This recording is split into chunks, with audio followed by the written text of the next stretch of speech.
오늘 말씀의 제목은 성령 받은 제자들 예수 부활의 증인이 되다 하는 말씀입니다. 오늘은 제목을 같이 따라서 읽어보실까요? 시작.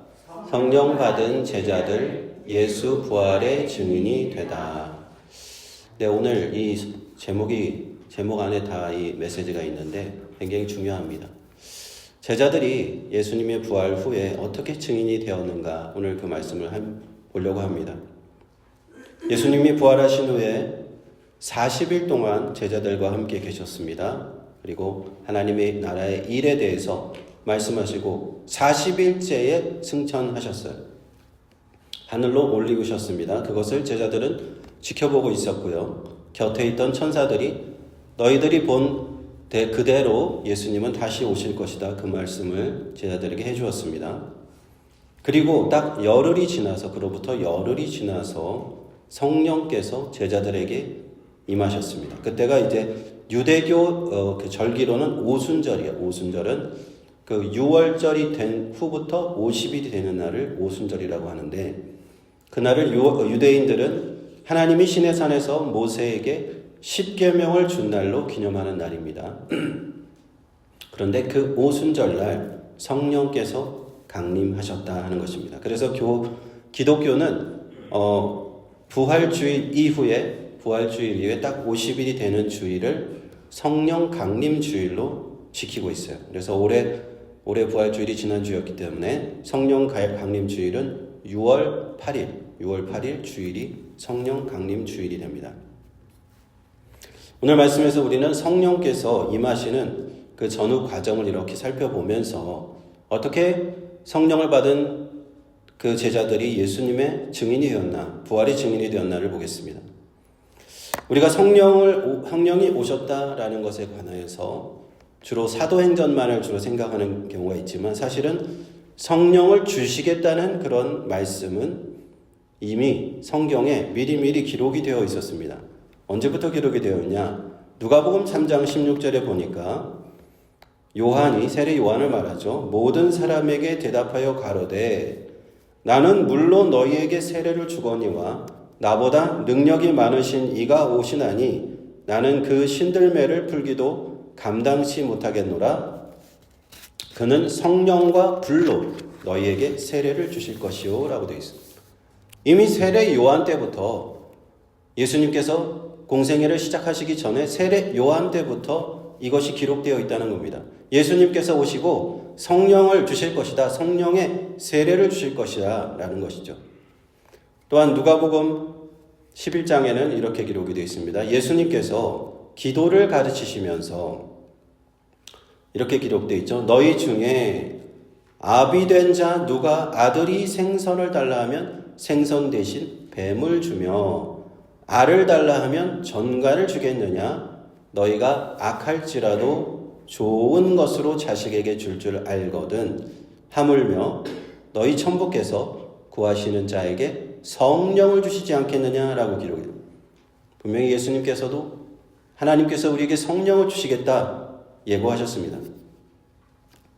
그리고 요한복음에 가보면은 사복음서 가운데 좀 더 자세히 성령에 대해서 말씀하시는데요. 요한복음 7장 38절 보면 나를 믿는 자는 성경의 이름과 같이 그 배에서 생수의 강이 흘러나리라 하시니 이는 그를 믿는 자의 받을 성령을 가리켜 말씀하신 것이다.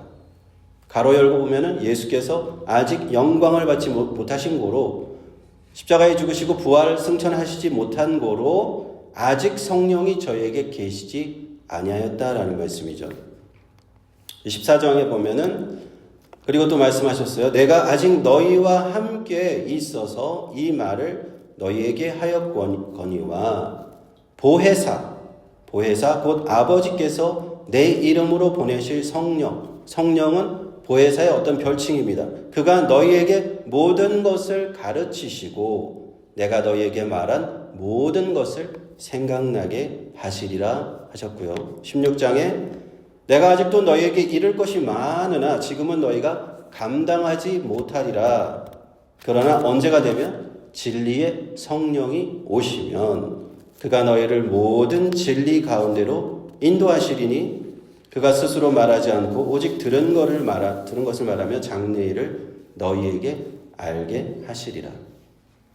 주님께서 부활하시기 전에도 미리 이렇게 성령에 대해 말씀하셨습니다. 보혜사 성령님 보내주시겠다는 약속의 말씀 미리미리 하셨어요. 보혜사라는 뜻은 옆에서 도우시는 분이라는 뜻이에요. 옆에서 돕는 분. 성령께서 오시면 우리를 돕는 분이시라는 거예요. 우리 안에 들어오셔서 우리 곁에서 우리 옆에서 항상 우리를 도우실 것이라는 그 약속의 말씀인 것입니다. 우리가 성령을 받게 되면요. 그리고 또한 우리가 이전에 스스로 깨닫지 못했던 것을 깨닫게 합니다. 왜냐하면 성령께서 우리를 깨닫게 하신다 하는 겁니다. 성령은 진리의 영이라고 말씀하시잖아요. 우리를 모든 진리 가운데로 인도하십니다. 우리가 인생 가운데 방황하고 앞 갈 길을 알지 못하고 진리를 알지 못해서 어두운 길로 잘못된 길로 갈 때 우리를 진리 가운데 인도하는 분이 누구냐? 성령이시다. 이렇게 말씀하는 겁니다. 예수님이 십자가에서 고난당하시고 부활하시기 전에 이미 여러 차례 성령에 대해서 말씀 주셨다는 것 오늘 성경을 통해서 알 수 있죠. 그리고요, 부활하신 주님께서는 제자들에게 또 성령의 약속을 기다리라고 말씀하셨어요. 어떻게 사도행전에 보면은 1장 4절에 이렇게 말씀하셨습니다.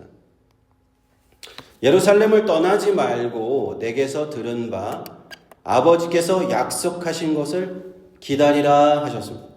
요한은 물로 세례를 베풀었으나 너희는 몇 날이 못하여 성령으로 세례를 받으리라.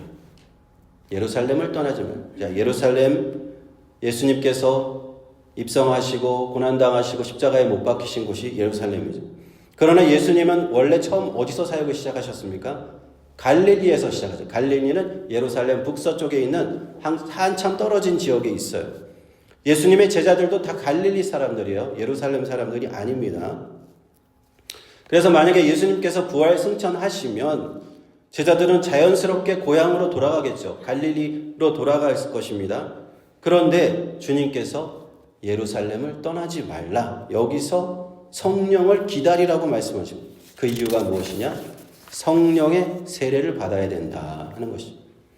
세례 요한은 요단강에서 물로 세례를 주었잖아요. 회개하는 사람들 세례를 주었고 그 이후에 예수님의 제자들이 또 회개하는 자들에게 세례를 주었다고 성경 기록합니다. 그런데 이제 부활하신 주님께서는 제자들에게 그런 물 세례가 아니고 성령으로 세례를 받아야 된다고 말씀하셨다 하는 겁니다. 그 전까지는요, 성령의 세례라는 것은 존재하지도 않았어요. 제자들도 그런 세례를 받아본 적이 없었어요. 그러나 주님의 제자들이 이제 사도행전이 시작되면서 주님께서 승천하신 이후에 성령을 받아야 된다, 성령의 세례를 받아야 된다 하신 겁니다. 그 이유가 무엇인가? 우리가 잘 아는 사도행전 1장 8절.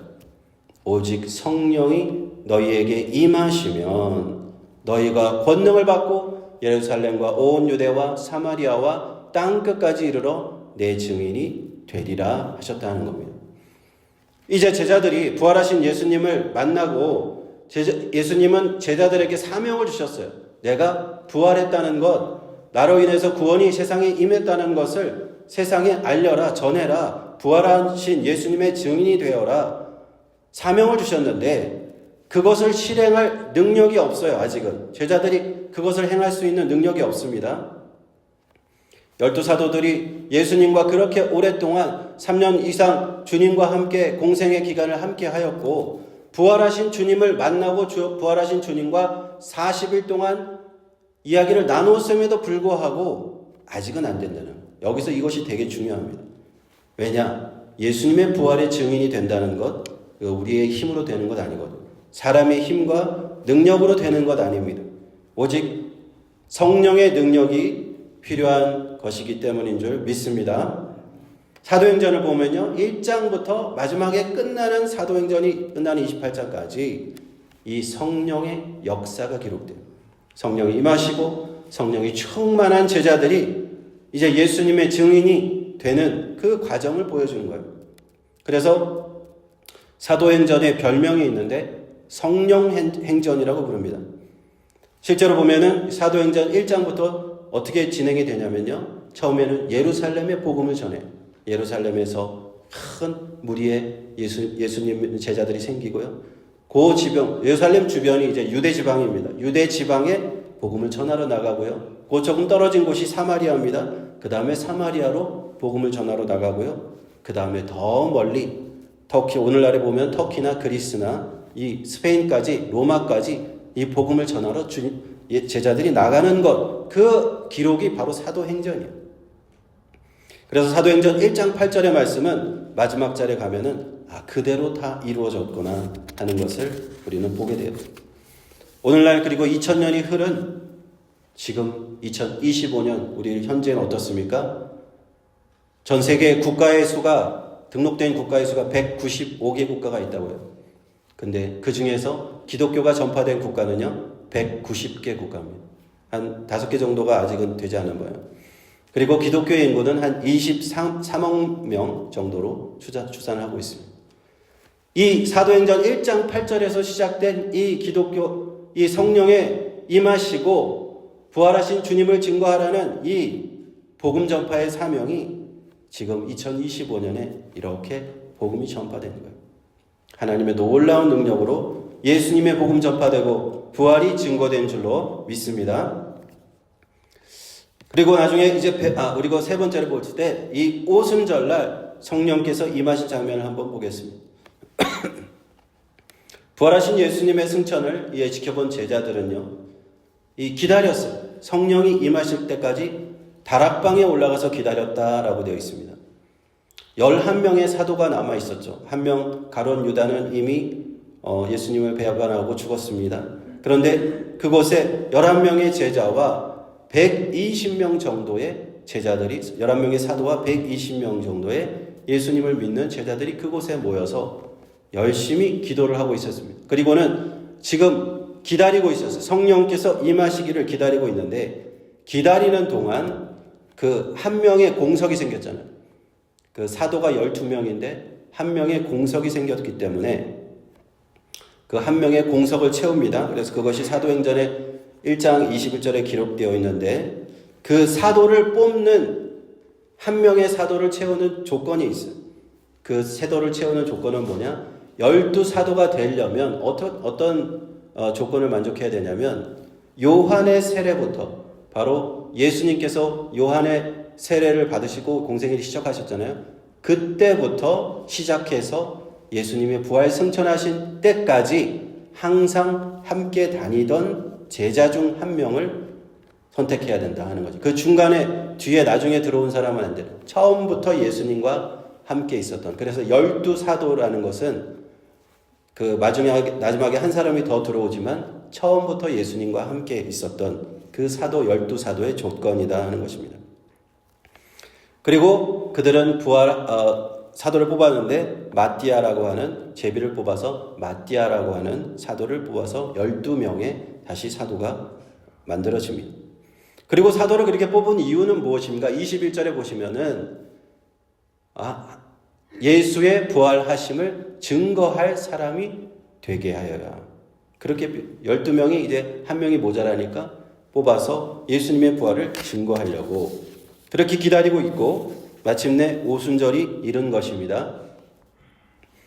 사도행전 2장 1절 8절에 오순절 날이 이미 이름에 저희가 다 같이 한 곳에 모였더니 호련히 하늘로부터 급하고 강한 바람 같은 소리가 있어 저희 앉은 온 집에 가득하며 불의 혀같이 갈라지는 것이 저희에게 보여 각 사람 위에 임하여 있더니 저희가 다 성령의 충만함을 받고 성령이 말하게 하심을 따라 다른 방언으로 말하기를 시작하니라. 그때 경건한 유대인이 천하 각국으로부터 와서 예루살렘에 우거하더니 이 소리가 나매 큰 무리가 모여 각각 자기의 방언으로 제자들의 말하는 것을 듣고 소동하여 다 놀라 기이 여겨 이르되 보라, 이 말하는 사람이 다 갈릴리 사람이 아니냐? 제자들이 다 갈릴리에서 온 사람들이요.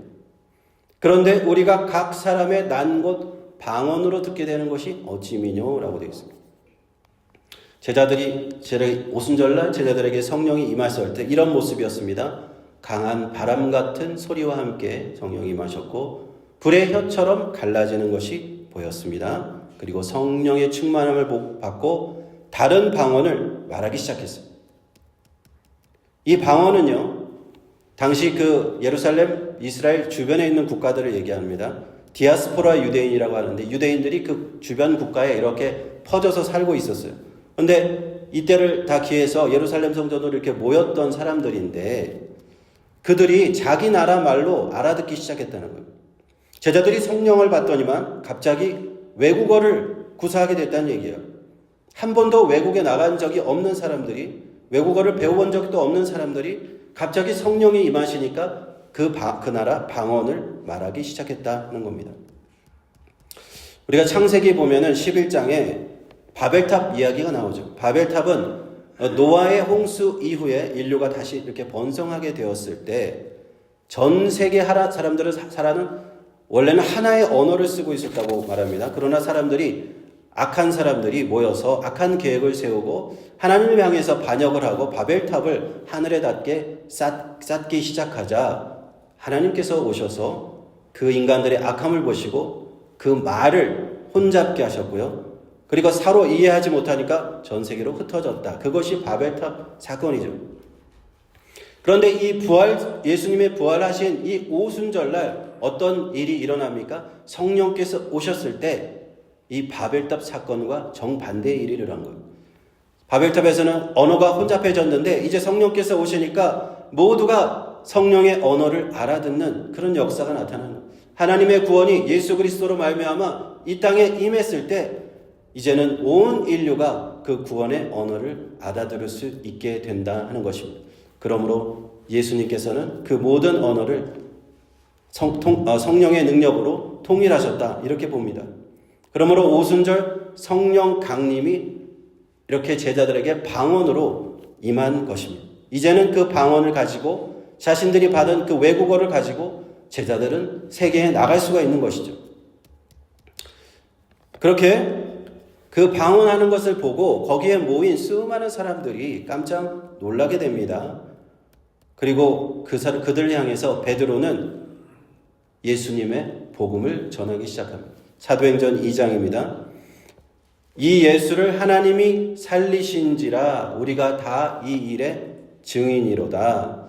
하나님이 오른손으로 예수를 높이심에 그가 약속하신 성령을 아버지께 받아서 너희 보고 듣는 이것을 부어주셨다.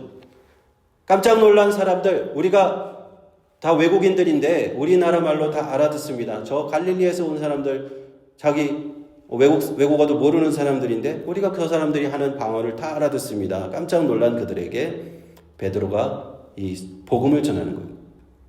베드로와 이 12사도와 120명의 제자들은 이 성령이 임하자 능력 있게 이제 복음을 전하기 시작합니다. 그전에는요, 이 제자들이 뭔가 충분치 않았어요. 분명히 예수님을 만났고 부활하신 예수님도 봤지만 아직 자신의 힘으로는 할 수 없는 것, 그것이 무엇이었냐? 부활하신 주님의 증인이 되는 것입니다. 이것이 정말 중요합니다. 우리가 예수님을 믿고 예수님을 정말 구주로 받아들였지만 우리가 믿음이 있다고 하지만 성령의 능력이 있지 않으면 우리가 주님의 부활의 증인이 되기가 부족하다 하는 것입니다. 그런데 이제 성령을 받고 나니까 예수님의 말씀 그대로 그 권능과 능력을 받게 되었고요. 그들은 지혜 없는 자가 갑자기 지혜 있는 자가 되고 말주변도 없는 자가 말주변이 있는 그런 자가 되는 것. 복음을 담대하게 전파하는 자들이 되었다 하는 것입니다. 그래서 그때부터 그 제자들은 12사도와 제자들은 흩어져서 예수 부활을 전파하게 되었습니다.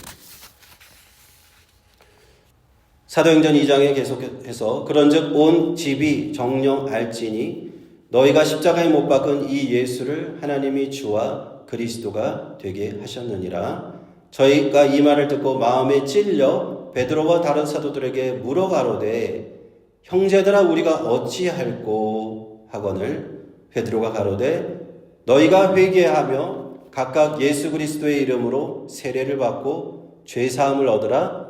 그리하면 성령을 선물로 받으리니.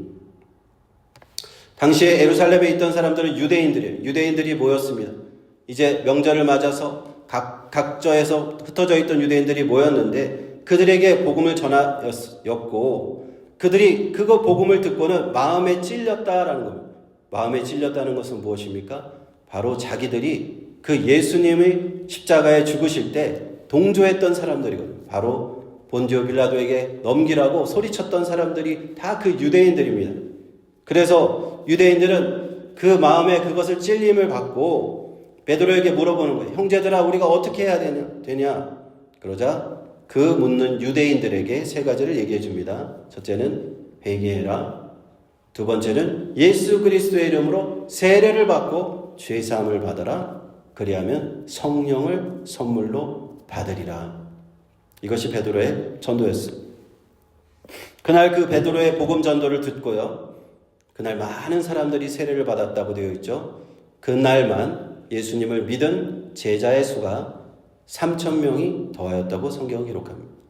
그 120명으로 시작한 그 제자의 수가 엄청난 성령의 역사와 함께 예루살렘에 큰 구원이 임했다 하는 것입니다. 그리고 그때부터 사도들은 가르침을 받고 믿는 제자들은 사도들의 가르침을 받고 서로 교제하고 떡을 떼고 오직 기도에 힘썼다고 사도행전은 말합니다. 이처럼 예수님의 부활 이후에 성령께서 임하셨을 때 복음은 능력 있게 전파되었다 하는 것입니다. 성령을 받았을 때 또는 성령의 세례를 받았을 때 또는 성령의 충만을 받았을 때 좀 말은 다르지만 다 비슷한 의미입니다. 다시 말씀드리면 부활 승천하신 예수님께서 보내주신 그 성령을 받아야 한다는 거예요. 받아야 한다. 그래서 우리가 성령을 받아야 된다라고 말씀드리면 어떤 분이 그런 그런 질문을 하세요. 저는 성령을 받았을까요? 제가 성령을 받은지 안 받은지 알 수 있을까요? 하는 이런 질문을 하는 분들이 있습니다. 어떻게 보면 성령을 받은 것도 같고 안 받은 것 같고 잘 모르겠다 하시는 분들도 있어요. 어떤 분들은 예수 믿을 때 성령을 크게 체험한 분들도 있고요. 또 그렇지 못한 분들이 있을 수도 있어요. 그래서 성령을 크게 체험한 분들은 내가 성령을 받았다라는 사실을 분명히 알기도 해요. 저 자신의 경우를 들면은 저도 예수님을 처음 믿었을 때 그 성령을 크게 체험을 한 적이 있습니다. 제가 고등학교 때 그 예수님을 믿고 참 열심히 여러 부흥회를 쫓아다니고 기도회 그런데 막 사모하는 마음으로 다녔던 기억이 나요. 근데 어느 날 친구가 어떤 집회에 가자고 그래서 거기가 뭔지도 모르고 그냥 따라갔어요. 부흥 집회라 그러길래. 근데 이렇게 조그마한 예배당에서 그 부흥회를 하는데 제가 기억하기로는 그 교회가 약간 오순절 계통, 어떤 순복음 계통의 교회였던 것 같아요. 갔더니만 사람들이 막 뜨겁게 찬양하고 기도하고 그러고 있는 거예요. 많은 사람들이 막 여기서는 방언으로 기도하고 있고 그렇더라고요. 저는 그런 걸 처음 봤습니다, 그때. 목사님이 근데 설교 말씀이 다 끝나고 찬양하고 이제 기도를 하는데 막 안수 기도도 해주시고 그러는데 그 찬양하고 기도하는 가운데 갑자기 제가 눈물이 팍 터지기 시작하는 거예요. 눈물이 주체 없이 멈출 수가 없는 눈물이 터지기 시작하는데 진짜 한 30분은 울었던 것 같아요. 계속 그러면서 회개 기도를 했던 것 같습니다. 그리고 또 그때 목사님이 방언으로 기도하기를 사모해라. 그래가지고 저도 막 기도하고 사모하고 이렇게 기도했는데 어느 순간 방언 비슷한 것이 나오는 듯한 그런 느낌도 있었고요. 그래서 참 저에게는 성령을 체험하는 그런 경험이 있었습니다. 그때가 아직도 이제 눈에 선하게 기억이 납니다. 지금 돌이켜보면요, 제가 그때 성령을 뜨겁게 체험했구나 라는 것을 제가 확신하는데, 다만 성령을 제가 받은 것이 그날이었을까? 아니면 그 이전에 성령을 받았는데 그날 성령을 체험한 것에 불과한 것인가? 그것은 확실하지 않습니다. 다시 이제 제가 질문으로 돌아가서 내가 성령을 받았는지 안 받았는지 알 수 있을까 하는 질문으로 다시 돌아갑니다. 오순절 계통의 이제 교회들, 순복음 교회, 한국에서는 보통 순복음 교회죠. 예전에는 방언을 받지 못하면 성령을 받지 않았다라고 가르치던 시절이 있었어요. 그래서 보통 방언을 꼭 받아야 된다 이렇게 얘기를 하기도 했었습니다. 그러나 지금은 그렇게 순복음교회도 그렇게 가르치지는 않을 것 같아요. 왜냐하면 방언을 받지 못해도 성령을 받았다는 여러 가지 다른 증거들이 있을 수 있기 때문입니다. 방언은 성령을 받았다는 여러 가지 증표 중에 하나일 뿐인 것이지 성령을 받은 사람이 반드시 방언을 말해야 하는 것은 아닙니다. 그래서 우리 정통 기독교 교단에서는 뭐라고 얘기하냐면 우리가 회개하고 진심으로 예수님을 믿었다면 성령을 받은 것으로 인정을 합니다. 어떤 외적으로 그런 은사가 방언이나 다른 성령의 은사가 나타났든지 아니했든지 우리는 성령을 받은 것으로 인정을 합니다. 그래서 경우에 따라서는요, 어떤 사람은 예수님을 믿고 회심을 하고 성령의 역사하는 그 체험을 하기도 하지만, 그래서 자신이 내가 성령을 받았구나 알기도 하지만, 어떤 경우에 따라서는 분명히 회심하고 성령에 분명히 거듭나고 영혼이 거듭나는 경험을 하였지만 어떤 성령의 은사는 체험하지 못한 그런 경우가 둘 다 있을 수 있다 하는 것입니다. 그래서 결론적으로 내가 받았는지 알 수 있는가? 알 수 있지만 모를 수도 있다 하는 것입니다. 그러나 우리는 기본적으로 성령을 받았다고 인정한다 하는 것입니다. 그런데요, 이런 질문보다 더 중요한 것이 하나가 있습니다. 내가 성령을 받았는가? 못 받았는가? 예전에 받았는가? 못 받았는가? 이걸 자꾸 따지려고 하는 것보다도 더 본질적으로 중요한 질문이 하나 있어요. 그것이 무엇인가? 지금 내가 성령의 충만을 받고 살고 있는가 하는 것이죠. 성경 말씀을 보면요, 우리는 한 번에 성령 체험을 하는 것보다도 지속적으로 성령의 충만을 가운데 살아가는 것이 중요하다고 말씀하고 있어요. 어떤 사람은 성령에 한번 되게 충만하게 능력을 체험했지만은 이후에 성령을 떠나서 성령을 근심하게 그렇게 살 수도 있다고 성경은 말합니다. 그러므로 가장 중요한 것은 무엇인가? 지금 이 시간 내가 성령이 충만한가 하는 것인 줄로 믿습니다. 부활하신 예수님께서 보내주신 이 성령을 충만히 받아야 돼요. 그래야만 우리는 주님의 증인이 될 수가 있어요. 우리가 그렇지 않고는 주님의 증인이 될 수가 없습니다. 우리가 곁에서 우리를 도우시는 보혜사라고 하셨잖아요. 우리가 부족할 때 우리를 도우시고, 우리 연약할 때 우리의 믿음을 더하시고, 우리가 기도할 바를 알지 못할 때 우리를 대신하여서 성령께서 정말 눈물로 기도해 주신다. 그분이 성령이 내가 충만하게 있느냐? 내가 진리를 알지 못하고 세상에서 방황할 때 진리 가운데로 인도하시는 그 성령을 내가 충만히 지금 받고 있느냐 하는 것입니다. 이것이 정말 중요한 일입니다. 그래서 우리는요, 성령이 아니고서는 이 믿음을 지키기가 어렵습니다. 성령이 아니고서는요, 이 세상의 여러 가지 우리를 유혹하는 유혹을 이기기가 어려워요. 복음을 전하는 것도 어렵습니다. 에베소서 5장 18절에 술 취하지 말라, 이는 방탕한 것이니 오직 성령의 충만을 받으라 하십니다. 주님께서 지금 우리에게 말씀하시는 것 무엇입니까?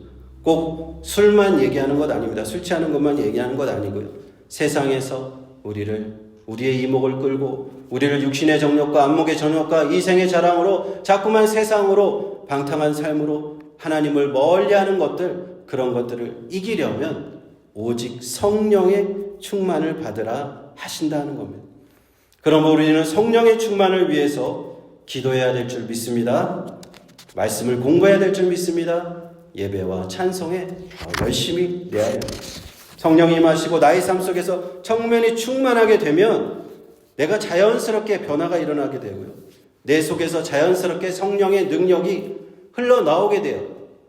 사도 바울이 성령에 충만했더니 사도 바울로부터 성령의 능력이 이렇게 흘러나옵니다. 얼마나 충만했던지 그 사람 몸에 있던 손수건을 가져다가 병든 자에게 덮으면 그 병이 나을 정도였어요. 근데 그 사도 바울의 능력이 아니죠. 성령의 능력이 그에게서 흘러나오는 겁니다. 그러므로 우리 성령 충만을 사모합시다. 이제 부활주일이 지났고 성령 강림 주일인 6월 8일 주일까지 이 50일 기간 동안에 우리 교회가 해야 될 것은 무엇인가? 저는 그렇게 생각합니다. 성령 충만을 위해서 특별히 우리가 힘쓰고 애쓰고 기도해야 될 줄로 믿습니다. 모두 기도에 힘쓰십시다. 우리 새벽 기도 또 찬양 예배 말씀 성령을 사모합시다. 새벽 기도에 성령 충만을 받기 위해서 나와서 기도하시고요. 제가 원하시는 분들은 또 안수 기도도 해드리겠습니다. 사도 바울, 사도 베드로와 같이 우리가 부활한 주님의 능력의 증인이 되려면은 다른 방법이 없는 것 같아요. 우리가 교회가 부흥하기 원하고, 우리가 정말 떠나간 자들이 돌아오길 원하고, 그런 것들 다 우리 소원하는데, 다른 방법이 있습니까? 다른 방법 없습니다. 더 좋은 교회 프로그램 가져다 주면 될까요? 인간적으로 전도 기술을 발휘하면 될까요? 아니에요. 오늘 성경 보니까 이렇게 우리가 부활의 증인이 된다는 건 내 힘으로 되는 것 아닙니다. 오직 성령의 충만을 받고 성령의 능력을 힘입어야 되는 줄로 믿습니다. 우리 함께 이걸 믿으시고 함께 성령 받고 성령 충만을 받기 위해서 오늘부터 우리 특히 이 오순절 성령 강림 주일까지만이라도 특별히 이 기간 동안이라도 우리 함께 성령 충만을 위해서, 저는 그렇게 생각해요. 성령 충만만 받으면 다 해결된다. 성령께서 내 안에 역사하시는데 그 다음부터는 걱정할 거 아무것도 없고 세상적인 걱정이 뭐가 필요합니까? 성령이 함께 하시는, 저는 그렇게 생각합니다. 저와 함께 저도 그렇고 여러분도 그렇고 성령의 충만을 우리가 함께 힘있게 우리 사모하시기를 예수님의 이름으로 축원드립니다. 기도하겠습니다.